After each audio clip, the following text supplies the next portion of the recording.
안녕하세요. 저는 30대 중반 여성이고 초등학생 딸이 하나 있습니다. 남편이랑은 2년 연애하고 결혼해 평범하게 지내왔는데요. 소심한 저와 달리 남편은 자신감 넘치고 리더십 강한 성격으로 연애 때는 고집 있는 모습이 믿음직스럽게 느껴졌어요. 하지만 결혼해서는 크고 작은 일에서 부딪히며 부담스러울 때가 많더라고요. 그래도 애교 많은 딸이 집안의 활력소라 참고 살았는데 남편이랑 같이 가게를 운영하게 되면서 싸움이 잦아지기 시작했어요. 결국 더는 참지 못하고 이혼까지 하게 됐는데 지금 생각해도 제가 잘못한 건 하나도 없는 것 같아서요. 여러분들에게 털어놓으면서 마음 정리를 해보려고 합니다. 그럼 지금부터 제 이야기를 시작해 볼게요. 남편과 저는 맞벌이를 하는 부부였어요. 저는 작은 규모의 회사였지만 남편은 정년이 보장될 만큼 탄탄한 곳이었고 승진도 빠른 편이라 경제적으로 풍족하진 않아도 모자람은 없었습니다. 하나뿐인 딸아이가 갖고 싶고 하고 싶다는 건 문제없이 해줄 수 있을 정도였죠. 그런데 사람은 왜 여유로우면 다른 생각이 드는 걸까요? 멀쩡히 회사를 잘 다니던 남편이 대뜸 창업을 하겠다고 하는 겁니다. 여보, 나 할 말 있어. 응, 뭔데? 나 회사 그만두고 음식점 하나 오픈하려고. 뭐? 잘 다니는 회사를 갑자기 왜 그만둬? 그리고 요즘 경기가 얼마나 안 좋은데. 무슨 음식점을 오픈한다는 거야? 당신 계란 프라이 하나도 제대로 못하잖아. 아이 참, 자기가 잘 몰라서 그래. 계란 프라이 수준이 아니야.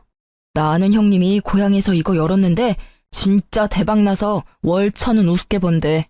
학교 다닐 때 나보다 공부도 못하고 설설 기었는데 내가 잠이 오게 생겼어? 그러면서 남편이 보여준 건 한 샌드위치 프랜차이즈 홍보 책자였어요.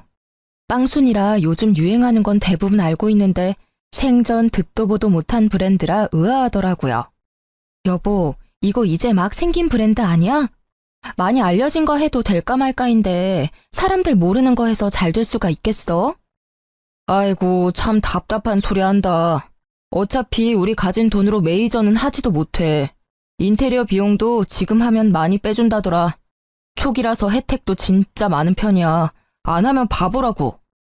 아니, 내 말은 그게 아니라 너무 갑자기 창업 얘기를 하니까 이렇게 급하게 해서 잘 될 확률이 높냐는 거지. 너무 무모한 거 아닌가 걱정돼서 그래.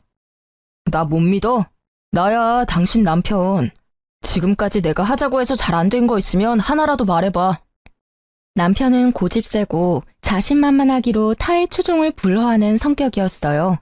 가만히 말을 듣고 있으면 이미 반은 성공한 사람 같았죠. 그래도 안 된다고 꾸역꾸역 버텼는데 몇 달을 저를 붙잡고 늘어지더라고요. 저를 설득하기 위해 눈에 불을 켜고 달려드는데 방법도 갖가지였어요. 어느 날은 진지하게 대화했다가 갑자기 욱 승질을 냈다가 나중에는 자기를 못 믿냐면서 눈물까지 흘리던 거 있죠. 나 진짜 열심히 해볼게. 나 좀 믿어주라. 모르겠다. 그래, 알았어. 결국 남편의 눈물에 마음이 약해져서 그만 허락을 해주고 말았습니다. 그러자 남편은 기다렸다는 듯이 회사에 나가지 않고 전 재산을 탈탈 털어 순식간에 샌드위치 전문점을 오픈하더라고요. 이미 모든 준비는 다 마쳐뒀는지 일사천리로 진행을 하는데 제 허락은 그냥 보여주기 식이었구나라는 걸 알게 되었습니다. 오픈하던 날에는 어찌나 기분이 좋아 보이던지 자기도 이제 사장님이라면서 돈 많이 벌어오겠다고 큰 소리를 치더라고요. 옆에서 지켜보자니 너무 들뜬 모습이 못 믿어오면서도 그래, 사람이 저렇게 잘해보겠다고 하는데 한번 믿어보자 하는 바보 같은 생각도 들었습니다. 그렇게 우여곡절 끝에 가게를 오픈하고 나서 곧 저도 회사를 그만두고 남편을 돕기로 했어요. 남편 혼자 가게를 운영하기에는 손이 모자란데 그렇다고 직원을 고용하자니 인건비가 부담되더라고요. 여보, 그런데 둘 중 한 명은 회사를 다녀야 하는 거 아니야? 우리 공과금이랑 은행 이자랑 애 학원비도 계속 나갈 텐데. 당신 솔직히 지금 다니는 회사에서 뭐 얼마나 번다고 그래. 초기에 신경을 많이 써야 단골도 생기고 자리도 빨리 잡지. 그런가? 그래도 조금이라도 고정 수입은 있어야 하는 거 아니야? 에이, 나무만 보지 말고 숲을 봐. 가게가 잘 돼야 당신도 사모님 소리 듣고 편히 쉴 거 아냐. 내 말이 맞아. 당신은 그냥 나만 믿고 따라와. 항상 기고만장한 사람이랑 살면 귀가 얇아지는 것일까요? 이때만 해도 남편 말이 일리가 있어 보였습니다. 그래서 찝찝하긴 했지만 회사에 사직서를 내고 남편 가게에 같이 출근을 하게 됐어요. 그런데 남편이랑 24시간 같이 붙어 있게 되자 얼마 지나지 않아 생각지 못했던 트러블이 일어나기 시작하더라고요. 여보, 아까 내가 말한 청상추 다 다듬었어? 아니, 지금 하고 있어. 양이 꽤 많아가지고 시간이 좀 걸리네. 그걸 지금까지 붙잡고 있으면 어떡해. 오픈 시간 얼마 안 남았는데. 아, 거북이도 아니고 왜 이렇게 느려? 진짜 답답하다, 답답해. 뭐? 거북이? 답답? 나름대로 열심히 하고 있는 사람한테 그게 할 소리야? 아, 몰라. 어쨌든 그거 빨리 끝내고 여자 화장실 청소도 좀 해줘. 거울이랑 변기랑 꼼꼼히 하는 거 잊지 말고. 전에 당신이 다 했다고 했는데 나중에 보니까 변기 뒤쪽에 얼룩 그대로 있더라. 그건 타일 색깔이 원래 그런 거야. 아니, 그렇게 꼼꼼히 잘하면 당신이 하든가. 당신은 뭐 하는데? 나는 벌써 홀 청소 다 하고 간판까지 닦고 왔어. 그렇게 입 대빨 나와서 툴툴거릴 시간에 벌써 다 했겠다. 좀 서둘러서 빨리 좀 해. 진짜 느릿느릿 속 터져 죽겠다. 같이 일해본 적이 없어서 몰랐는데 남편이랑 전 정말 다른 성격이었어요. 저는 이왕이면 꼼꼼히 하고 싶은데 남편은 무조건 빨리빨리 다그치는 통에 일하랴 남편 눈치 보랴 진짜 기가 다 빨리더라고요. 더군다나 저는 좋은 마음으로 남편을 도와주려고 하는 건데 남편은 고마워하기는커녕 날이 갈수록 저를 부하처럼 대하니까 어이가 없었습니다. 빨리 하면 대충 한다고 뭐라 하고 꼼꼼히 하면 느리다고 뭐라 하고 재수없는 밥맛 상사도 이런 상사가 없더라고요. 하루 종일 같이 열심히 일하는데 그런 노고는 알아주지 않고 당연시하는 남편을 보니 점점 화가 치밀기 시작했습니다. 진짜 못해먹겠다. 이럴 거면 차라리 그냥 당신 맘에 쏙 드는 알바를 구해. 알바? 우리가 알바 쓸 돈이 어딨어. 요즘 알바가 한두 푼으로 되는 거야? 아니, 그러면 내가 도와주는 걸 고맙게 생각을 하던지. 진짜 매일 화내고 짜증내고. 내가 여보 부하야? 이거 너무한 거 아니야? 솔직히 나 진짜 열심히 일하려고 노력하는데 너무 섭섭해. 아, 왜 또 이렇게 애처럼 군다.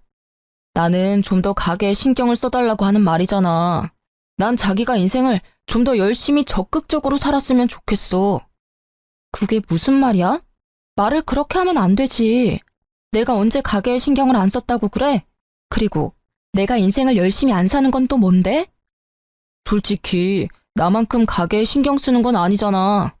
나는 아침에 눈 뜨고 일어나서 눈 감고 자기 전까지 어떻게 하면 우리 세 식구 잘 살 수 있을까만 생각해. 이렇게 열심히 돈 벌려고 하는데 요만큼도 나를 이해 못해줘? 남편 말에 기분이 진짜 상하더라고요. 어쨌든 남편 뜻으로 시작한 가게였지만 저라고 왜 잘 됐으면 좋겠다고 생각하며 열심히 안 했겠어요? 그런데 이상하게 남편은 경제적으로 갑의 위치에 서서 교묘하게 저를 무시하는 발언을 일삼기 시작하는 겁니다. 남편의 억지 논리에 기가 막혀 말도 제대로 안 나왔어요. 그렇게 가게에서 그는 사장님, 저는 알바생 같은 위치가 되고 있었습니다.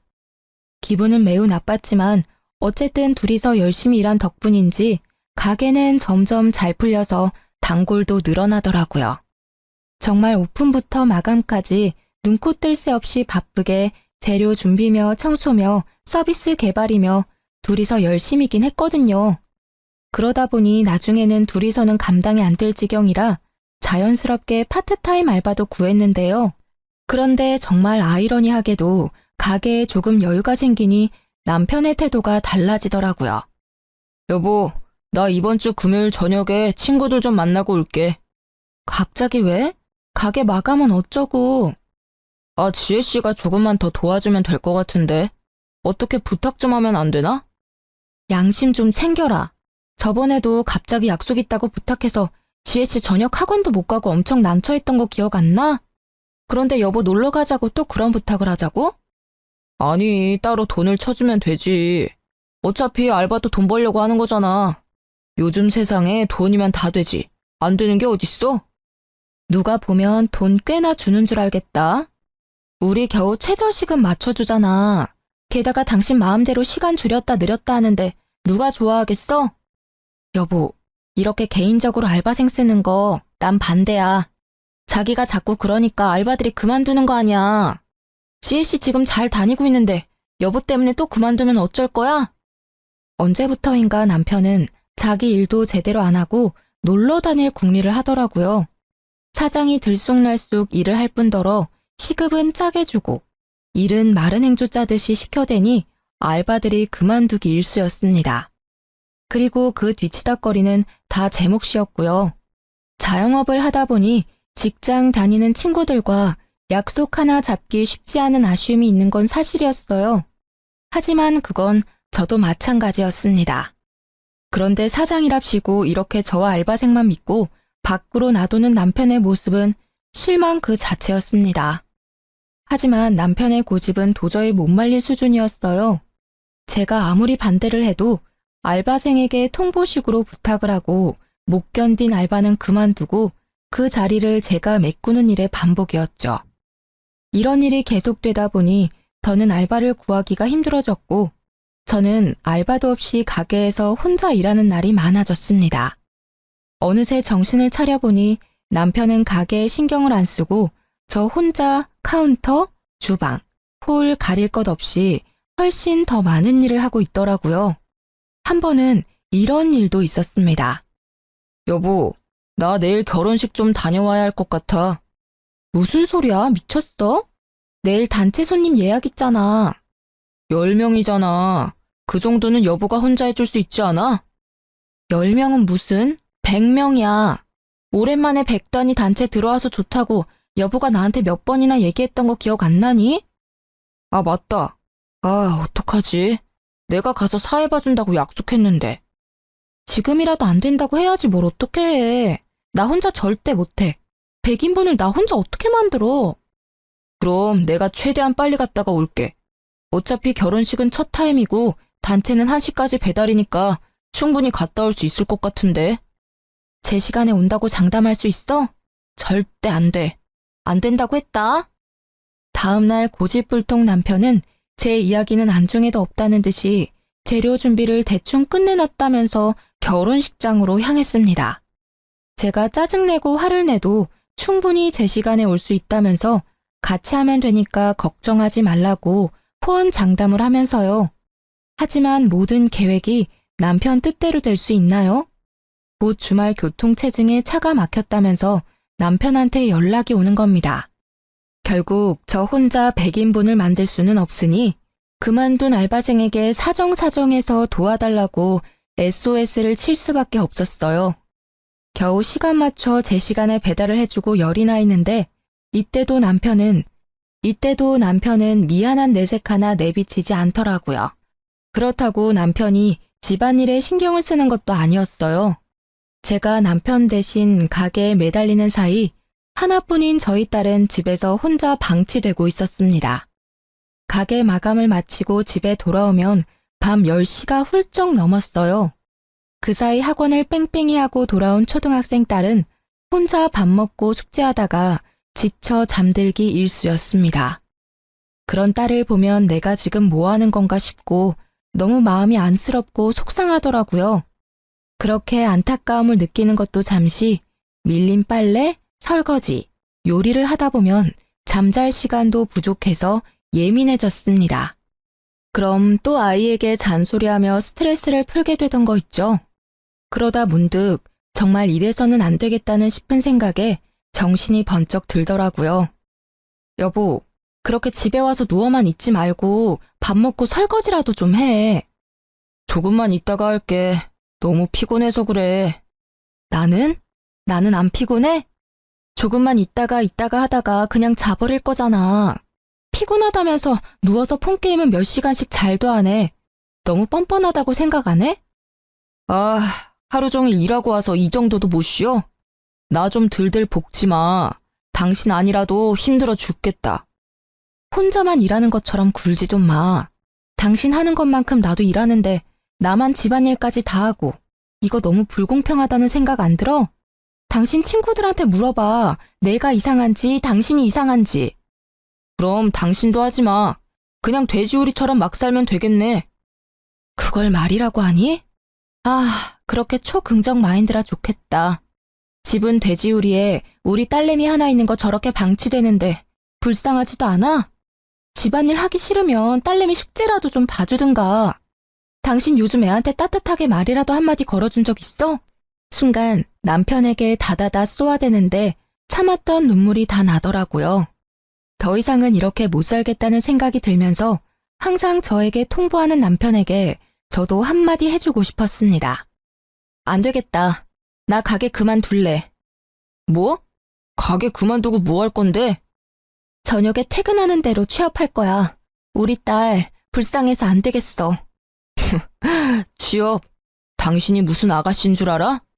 취업하겠다고 마음먹으면 여기저기 다 붙게. 어디 한번 해봐. 남편의 비웃음이 귓전을 때렸어요. 그래서 더 이 악물고 폭풍 이력서 내고 면접을 봤습니다. 운이 좋았는지 다행히 집 근처에 알맞은 사무직을 하나 구할 수 있었어요. 월급은 적지만 학원 다녀온 딸을 픽업할 수 있는 시간대에 퇴근할 수 있다는 것만으로도 만족스러웠습니다. 처음에는 언제까지 가나 두고 보자 모드였던 남편도 제가 면접에 붙자 알바를 다시 구해야겠다면서 수긍을 하더라고요. 그렇게 남편과 저, 그리고 딸까지 새 식구가 다시 제자리를 찾나 싶었어요. 그런데 공교롭게도 이쯤부터 남편 가게에 적신호가 켜졌습니다. 인근의 유명 프랜차이즈 샌드위치 업체가 들어오면서 남편 가게 매출이 눈에 띄게 뚝 떨어지기 시작한 겁니다. 일을 마치고 돌아온 남편의 얼굴이 어두운 날이 늘어났죠. 아, 하루 종일 서서 일하고 왔는데 반찬이 이게 뭐야? 왜? 당신 콩나물국이랑 고등어 좋아하잖아. 애써 좋아하는 걸로만 차려놨는데 왜 갑자기 안 하던 반찬 투정이야. 맨날 그 국에 그 반찬. 좀 맛있는 것도 하고 그래라. 하루 종일 컴퓨터 앞에 앉아서 딩가딩가 놀다가 오면서 마트 가서 좀 신경 써서 밥도 차려주고 그러라고. 지금 말 다 했어? 일하면서 집안일까지 하는 게 쉬운 일인 줄 알아?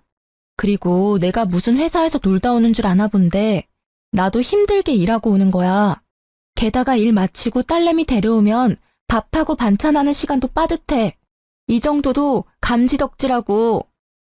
어쨌든 나보다는 일찍 마치잖아.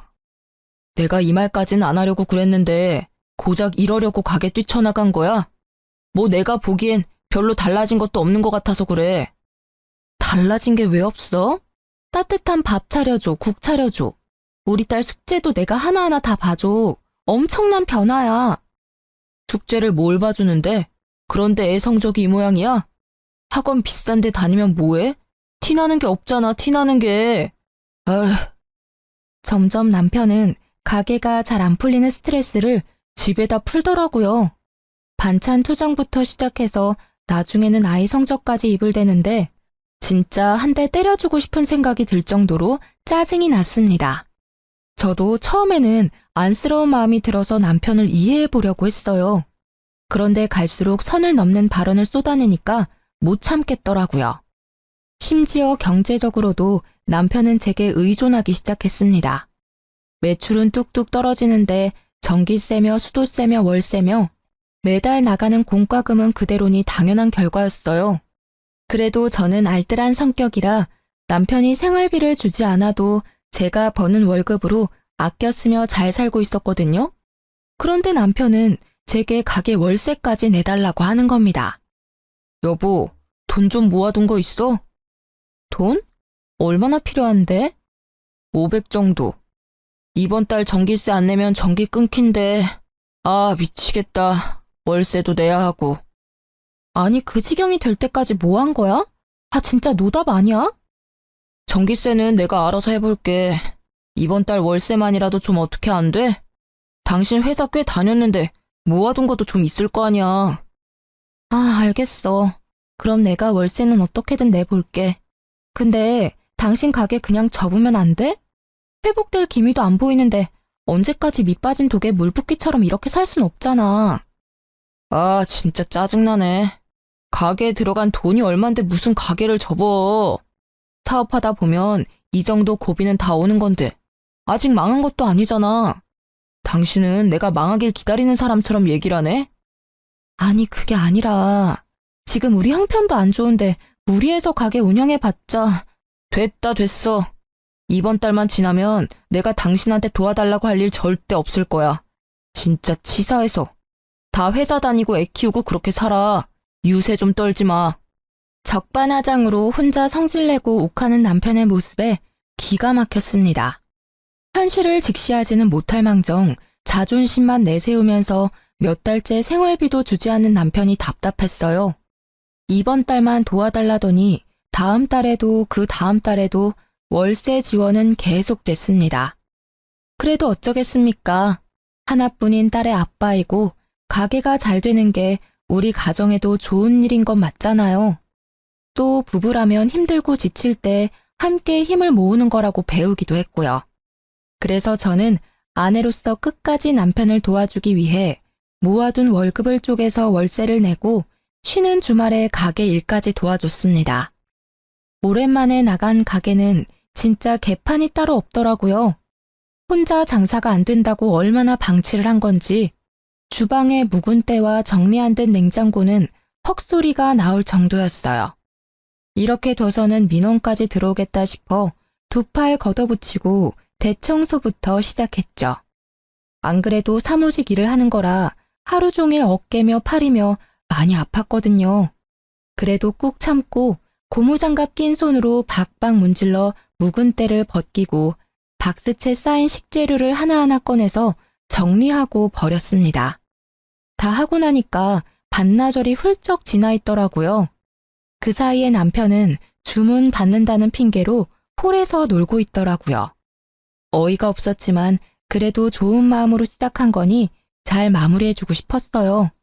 그래서 남은 식재료 박스를 마저 정리해주려고 드는데 순간 어깨에서 뚝 소리가 나더니 엄청난 고통이 밀려오는 겁니다. 외마디 비명과 함께 주방 바닥에 그냥 누워버릴 충격이었어요. 아, 아파. 아, 여보. 뭐야, 무슨 일이야? 나 이거 들다가 갑자기 어깨에서 뚝 소리가 났는데 너무 아파. 팔 빠진 것 같은데 인대가 늘어난 건가? 하여간에 병원에 가봐야 할 것 같아. 조심 좀 하지. 애처럼 덜렁대서 큰일이다. 그러지 말고 나 잡고 팔 한번 흔들어 봐봐.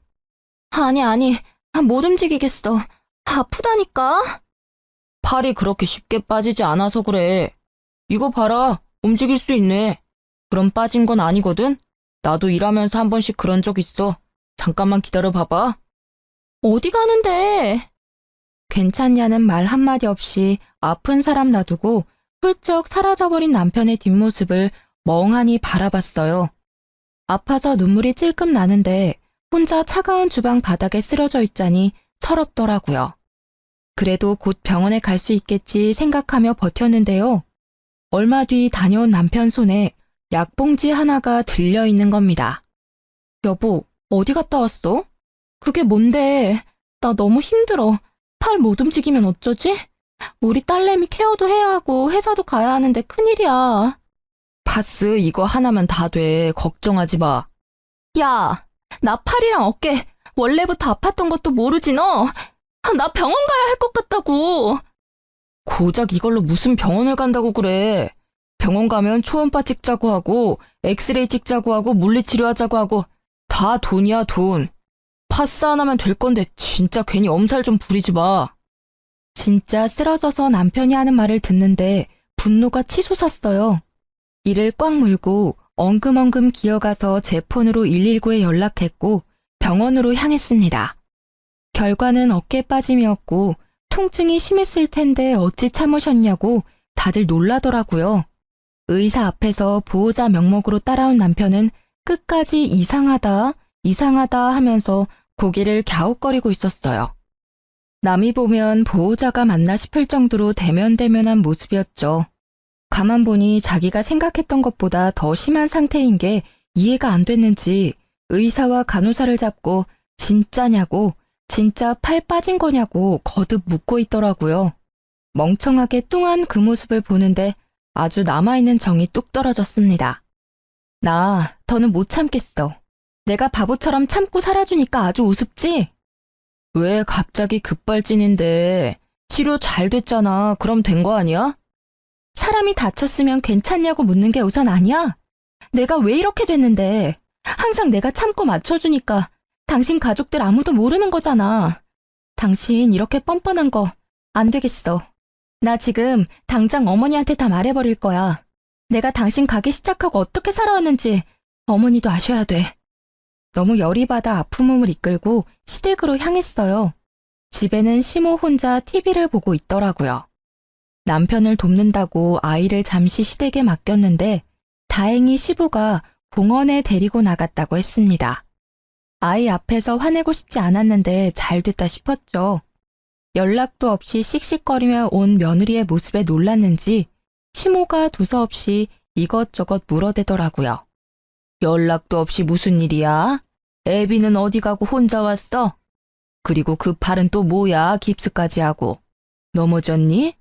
에휴, 뭐 하느라 정신이 팔려서 또 핸드폰 보면서 걸은 거 아니야?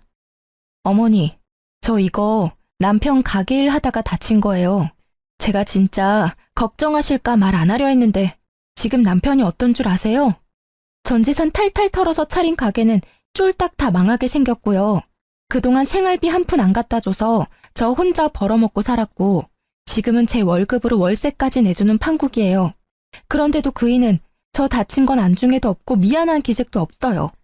마구 쏟아내는 제 하소연을 들은 시모는 아무 말 없이 한숨만 쉬더라고요. 머리가 아프다는 듯이 얼굴을 찌푸리고 이마를 짚어대는데 말 안 해도 고집불통 자기 아들 치부는 본인이 더 잘 아는 듯 했습니다. 생각해보면 시모도 자기 중심적인 아들 키우면서 상처를 많이 받았다고 저한테 이야기하기도 했었어요. 그래서 저한테 이런 아들이랑 잘 살아줘서 고맙다고 하기도 했고요. 그런 말이 예전에는 감사하게 들렸는데 이제는 내가 할 뒤치다꺼리를 가져가줘서 고맙다는 소리 같았습니다. 하지만 동병상련이라고 저를 이해해주고 도와주겠노라 말했으면 시모에게는 악감정이 생기지 않았을지도 모르겠어요. 그런데 가재는 개편이라더니 대뜸 시모가 아들 편을 드는 겁니다. 그래서 너는 뭐 어쩌자는 거냐? 네? 뭘 어쩌긴 어째요. 어머니, 저 진짜 미치고 팔짝 뛰겠어요. 제발 저 좀 도와주세요. 그이한테 말해서 가게 접고 일하라고 좀 해주세요. 애비는 그렇게 하겠대? 순순히 가게를 접겠다고 말했냐고. 안 그러니까 제가 답답해서 미치겠다는 거죠. 훤히 망해가는 게 눈에 뻔히 보이는데 그간 들어간 돈이 아까워서 간판 못 내린다고 자기 말리지 말래요. 어머니, 이게 말이 돼요? 왜 저만 희생을 해야 해요? 힘들어도 어쩌겠니? 가족이잖아. 그럼 남편 힘들게 일하는데 아내가 돼서 그 정도 응원도 못 해주니? 솔직히 네가 회사 다닌다고 가게 소홀히 해서 이렇게 된 건 아니야. 둘이서 하던 가게 한 명 빠지면 빈자리 티나는 건 당연하지 않아? 시모 말에 순간 머릿속이 멍해졌습니다. 아무리 엄마로서 아들 편을 든다고 해도 정도가 있지 어떤 뇌 회로를 거치면 이런 무적의 논리가 나오는지. 남편의 뻔뻔함은 결국 시모 유전자인가 싶더라고요. 결국에 시모 말은 남편 가게를 돕지 않고 회사에 취업한 제 잘못이라는 건데 그동안 참고 참아온 제 가슴이 답답해서 터질 것만 같았습니다. 진짜 이러다 내가 화병으로 쓰러지겠구나 싶더라고요. 그러면서 왜 내가 이딴 말을 듣고 있어야 하지? 나도 우리 집에서는 귀한 딸이고 존중받는 자식인데 왜 내가 이딴 결혼을 해서 스트레스를 받고 있을까 하는 아주 근본적인 문제부터 생각이 들기 시작하는 거예요. 정말 믿기지 않으시겠지만 그래도 저는 이때까지도 이혼에 대해서는 깊게 생각하지 못했어요. 왜냐하면 하나뿐인 딸에게 아빠 자리가 중요하다는 생각에 내가 조금 더 참고 살까 하는 바보 같은 생각을 했거든요. 이런 생각은 이혼하기 전에 망설이면서 다들 조금씩 하는 거라고 하지만 저는 좀 심각했어요. 지금 되짚어보면 얼만큼 가정에 책임감 있는 아빠인지가 제일 중요한 건데 내가 그걸 놓치고 살았구나 싶기도 하네요. 어쨌든 그렇게 어처구니 없는 시모 말을 듣고 있자니 이 뻔뻔한 모자에게는 사람의 진정 어린 하소연이 통하지 않는구나. 나도 뻔뻔하게 나가야겠다는 생각이 들었습니다. 눈에는 눈, 이에는 이. 더 격식 차려서 참기가 힘들더라고요. 저를 존중해주지 않는 이들에게 더 이상 예의 따지기 싫었어요. 그래서 저도 남편에게 배운 대로 막무가내로 나갔습니다. 어머니, 지금 가족이니 불평 말고 응원을 해주라고 하시는 거죠? 그래, 어쨌든 가족이잖아. 서로 힘들 때 도와주는 게 가족 아니냐? 그럼 어머니, 저 보시다시피 팔 다쳐서 아무것도 못해요. 어머니랑 저랑 애비랑 다 가족이잖아요. 저희 도와주는 셈 치고 이제 어머니가 가게 나가서 일 좀 해주세요. 아니 마음이야 굴뚝같이. 그런데 내가 다 늙어서 젊은 사람들 하는 일을 어떻게 해? 어머니 아직 노령연금도 안 받으시잖아요. 누구나 다 할 수 있는 일이에요. 저라고 처음부터 했겠어요? 애비가 하라는 대로 시키는 대로 하면 돼요. 가시면 애비가 하나부터 열까지 다 알려줄 거예요. 가족끼리 돕고 살아야죠. 안 그래 어머니? 너 말하는 게 어째 나랑 싸우자는 것 같다. 나는 하는 일 없니? 살림도 살아야 하고 아직 너희 시아버지 일하시는데 뒤에서 뒷바라지라도 해줘야 하는데 아들 일도 도와주라고? 어머니, 저도 회사 다니고 애 키우면서 다 했어요. 애비는 다 그러고 사는 거라고 유세 떨지 말라던데요? 저 다 애비가 저한테 했던 것대로 하고 있는 거예요. 알았다. 그러마. 아무 말 없이 저를 바라보던 시모 얼굴이 시뻘개지더니 대뜸 소리를 지르듯 대답하고 자리에서 일어나더라고요. 그러고는 화가 났다는 걸 표현이라도 하듯이 문을 쾅 닫고 집 밖을 나가는데 속이 후련했습니다. 이제 잘난 아들이랑 시모가 같이 가게에 붙어서 오손도손 가족의 정을 쌓을 일만 남은 거잖아요. 상상만 해도 온몸이 짜릿짜릿 전율이 돋더라고요. 시모는 시모 말대로 가족끼리 응원해줄 수 있으니 좋고 저는 이제 가게에 신경 안 쓸 수 있으니 좋고 남편도 뭐 가게에 공짜로 일해주는 사람 생기니 또 좋고 일석삼조라는 생각이 들기도 했습니다. 그날 밤 집으로 돌아가니 남편한테 전화가 바리바리 오더라고요. 시모가 여기저기 하소연을 했는지 시댁 식구들이 돌아가면서 전화가 와서 어찌된 상황인지 묻는 듯 했어요. 남편은 그때마다 모르겠다 애휴하는 한숨 섞인 대답으로 넘어가는데 제 팔이 다친 지 얼마 되지 않아서 그런지 저를 그냥 뚱한 표정으로 멀리서 바라볼 뿐 시비를 걸진 않더라고요. 최소한의 양심은 있나 보네 생각했습니다. 그래서 그냥 조용히 회사에 병가를 내고 딸아이 케어에만 신경 썼어요. 그런데 진짜 욱하고 고집 불통인 남편은 시모를 닮은 게 틀림없더라고요. 정말 콩콩 팥팥이라고 느낀 게 다음 날부터 시모가 정말로 남편 가게에 출근해서 보란 듯이 일을 하는 겁니다. 한 며칠 동안은 그렇게 평화로운 일상이 흘러갔어요. 남편과 저, 시모 모두 각자의 자리에서 열심인 듯 했거든요. 그러다 갑자기 걸려온 남편의 전화 한 통에 억지 평화가 깨져버렸습니다. 가게에서 일하던 시모가 다쳤다면서 빨리 시댁으로 오라더라고요. 어디가 어떻게 다쳤는지 말도 안 해주고 화가 나서 씩씩거리는데 무슨 일인지 궁금하기도 하고 걱정이 되기도 했습니다.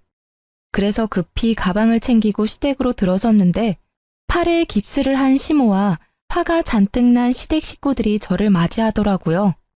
안절부절 못하고 서 있는 남편과 이 상황을 스캔하는 사이 시부가 저를 향해 버럭 소리를 지르더군요.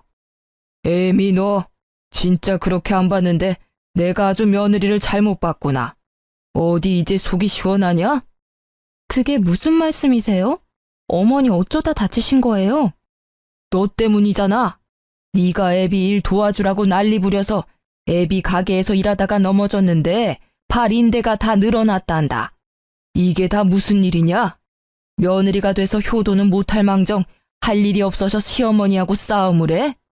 진짜 기절초풍하겠다는 말이 이런 거구나 싶었습니다. 어느새 저는 시어머니하고 감정 싸움에서 팔 인대까지 늘어지게 만든 천하의 나쁜 며느리가 돼 있더라고요. 시모는 시부의 말이 끝나기 무섭게 크크거리며 울음을 터뜨렸어요. 그랬더니 어찌나 슬피 우는지 지켜보는 시댁 식구들이 다 우는 겁니다. 저는 눈물 한 방울 나지 않았고 오히려 이 어이없는 상황에 헛웃음이 났어요. 지금 저 혼내려고 부르신 거예요? 그리고 그게 왜 저 때문인가요?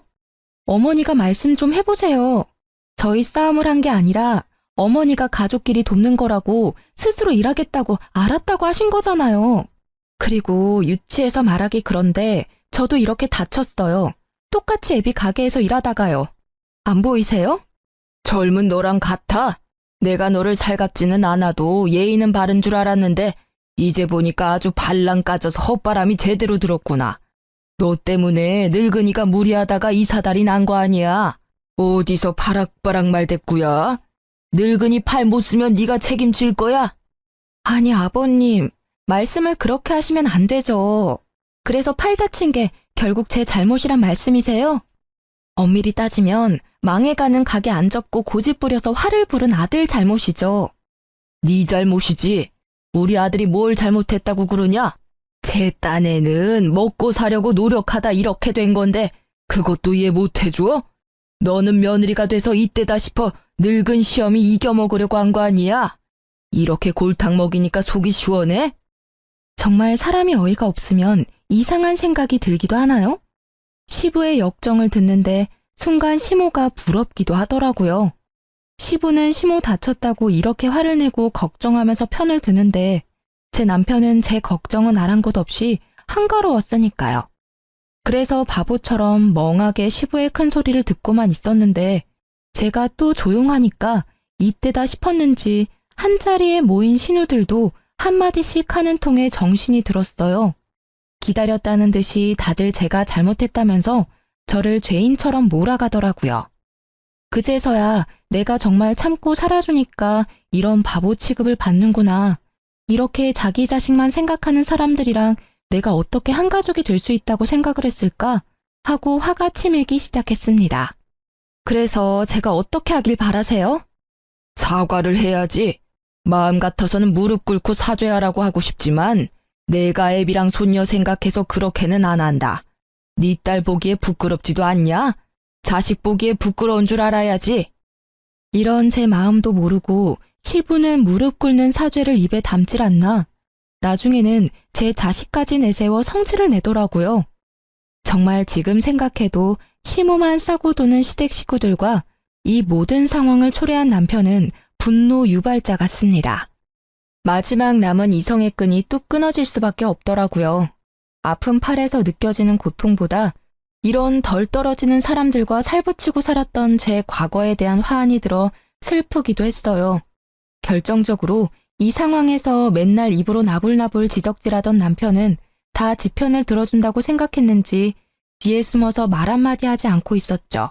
그 모습을 보니 너무 빡쳐서 가방을 뒤져 남편이 사다 줬던 파스를 꺼냈습니다. 그리고는 바로 시모한테 냅다 던져버렸어요. 저 사과 못해요. 잘못한 게 없으니까요. 잘난 아들이 저한테 준 파스예요. 그거 붙이면 다 괜찮다네요? 미쳤어?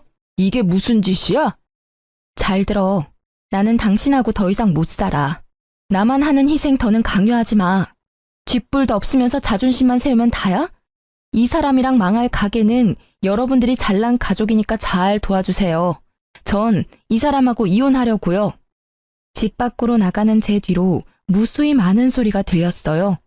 대부분 고함과 호통이었는데 이혼을 내뱉고 돌아서니까 제 머릿속이 차분하고 맑아져서 하나도 무섭지 않더라고요. 오히려 이 엉망진창인 가족들에게서 벗어날 수 있어서 다행이라는 생각이 들기도 하고 속이 통쾌했습니다. 그렇게 고집불통 남편하고는 깔끔하게 이혼했어요. 저에게 문제가 없고 남편은 경제권을 상실했기 때문에 초등학생인 딸의 양육권은 제가 가질 수 있었습니다. 갑자기 아빠의 자리가 비게 된 딸에게 미안한 마음은 들더라고요. 그래서 괜찮은지 세심하게 챙겨보고 물어봤는데 입으로만 딸 사랑을 외쳤던 아빠였던 터라 크게 정은 없는 듯 했어요. 오히려 제가 더 살펴주고 챙겨주니 좋아하는 기색이라 다행이었습니다. 곧 사춘기가 시작될 텐데 더 꼼꼼하게 케어해줄 예정이에요. 그리고 정말 남편 가게를 나와서 회사에 취업한 건 신의 한 수더라고요. 팔 때문에 조금 고생하긴 했지만 그래도 아껴 쓰면서 월급을 차곡차곡 모아 딸에게 필요한 건 다 지원해줄 생각입니다. 무능하면서 자존심만 내세우는 남편보다는 성실하고 책임감 있는 제가 더 낫지 않을까 싶어요. 예전에는 남편이 알아서 다 한다고 자기 말만 들으라고 고집을 부리니까 뒤에서 지켜보곤 했는데요. 이제는 제가 사랑하는 딸아이를 지켜야 하기 때문에 더욱더 강하고 씩씩한 엄마가 되려고 해요. 애벌레가 나비가 되려면 엄청난 시간과 노력이 필요하듯 저 역시 결혼과 이혼으로 한 뼘 더 성장한 느낌이네요. 전 남편을 만나서 고생한 거 생각하면 화가 나지만 딸이 있으니까 최대한 과거는 잊고 미래만 생각하려고요. 그런데 어리석은 전 남편은 아직 철이 덜 들었는지 들리는 소문으로는 망한 가게를 살려보겠다고 친구들한테 여기저기 손을 벌리다가 못 갚아서 손절당하고 인간관계도 망했다고 하더라고요. 진짜 자기를 생각하는 사람들이 해주는 조언은 제대로 듣지 않고 당장의 자존심만 내세우는 결과 같기도 한데요.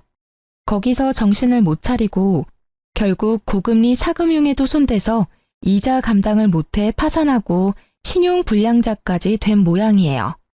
정말 이혼하지 않고 계속 참고 살았으면 저희 딸에게까지 피해가 가고 저 역시 못난 부모가 될 뻔했으니 진짜 이제라도 헤어지게 돼 다행이라는 생각이 듭니다. 여기까지가 제가 이혼을 하게 된 이야기예요.